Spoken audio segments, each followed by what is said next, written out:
Hello नन्हे दोस्तों, welcome to Ishmish toons learn laugh and play. Let's learn English today.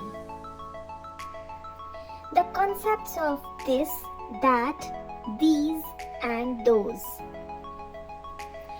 This is used for any place, person, animal or thing which is near us. This is a monkey. That is used for any place, person, animal or thing which is far from us.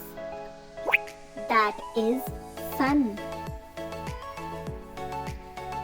These is used for more than one place, person, animal or thing which is near us. These are mangoes. Those is used for more than one person, place or thing that is away from us. Those are grapes.